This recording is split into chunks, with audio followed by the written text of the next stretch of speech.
यहाँ पे क्वेश्चन है, what do you mean by excitation energy? What is value of first excitation energy of hydrogen atom?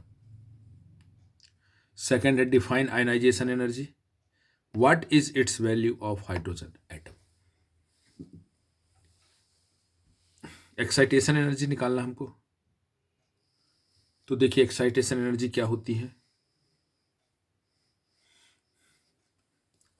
The energy required by an electron of an atom to jump from the ground state to any one of the excited state is called as excitation energy.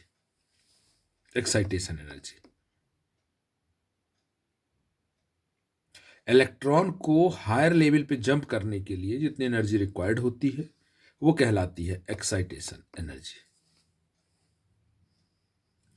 The energy of electron of hydrogen atom in its ground state यानी n equal to यदि 1 है तो जो energy है वो है -13.6 electron volt. And the energy of electron in first excitation energy state, first excitation state means n equal to 2 पे जो है वो है -3.4 इलेक्ट्रॉन वोल्ट. यानी ग्राउंड स्टेट पे जो इलेक्ट्रॉन है यदि उसकी एनर्जी हम देखें तो वो होती है -13.6 इलेक्ट्रॉन वोल्ट. और जो फर्स्ट एक्साइटेशन स्टेट है यानी n इक्वल टू 2 सेकेंड, क्योंकि 1 से सेकेंड पे वो जंप किया, तो -3.4 इलेक्ट्रॉन वोल्ट. अब हमको निकालना है कि फर्स्ट एक्साइटेशन एनर्जी क्या है. तो फर्स्ट एक्साइटेशन एनर्जी हम निकालने के लिए हाइड्रोजन एटम के लिए हम क्या करेंगे, E2 माइनस E1. इन दोनों में 13.6 और -13.6 और -3.4 इलेक्ट्रॉन वोल्ट में जो बड़ी एनर्जी है, मोर एनर्जी है, वो ये है. तो इससे हम इसको माइनस करेंगे.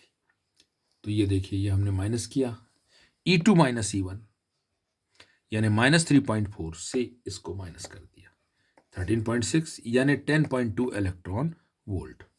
यानी इसका मतलब ये हुआ कि इलेक्ट्रॉन को ग्राउंड स्टेट से, ठीक है, नेक्स्ट यानी सेकंड नंबर के ऑर्बिट पे जंप करने के लिए हमको उसको कितनी एनर्जी देनी पड़ेगी, 10.2 इलेक्ट्रॉन वोल्ट एनर्जी देनी पड़ेगी.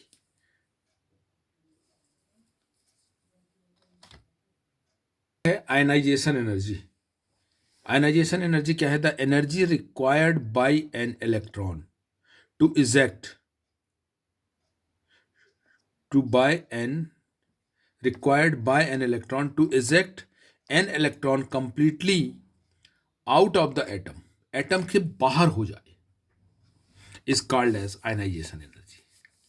यानी पूरे ऑर्बिट को छोड़ करके वो इलेक्ट्रॉन जो है उससे बाहर निकल जाए, ये कहलाता है आयनाइजेशन एनर्जी.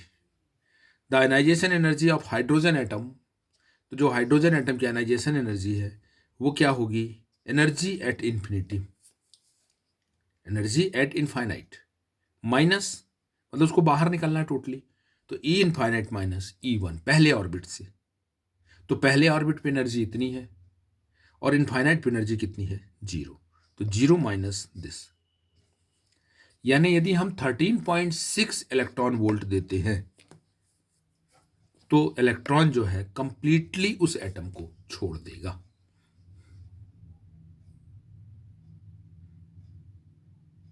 ठीक है, टोटल उस एटम को छोड़ देगा. ठीक है, अब जैसे देखिए फर्स्ट ऑर्बिट से सेकंड ऑर्बिट में जंप होने के लिए कितनी एनर्जी चाहिए, 10.2 इलेक्ट्रॉन वोल्ट, और टोटल उसको छोड़ने के लिए कितनी चाहिए, 13.6 इलेक्ट्रॉन वोल्ट. तो ये फर्स्ट से सेकंड पे आया तो फर्स्ट एक्साइटेशन एनर्जी हो गया, और जब कंप्लीटली उस एटम को छोड़ दिया उस एक इलेक्ट्रॉन ने, तो वो कौन सी एनर्जी हो गई, आयनाइजेशन एनर्जी. वो कौन सी एनर्जी हो गई, आयनाइजेशन एनर्जी.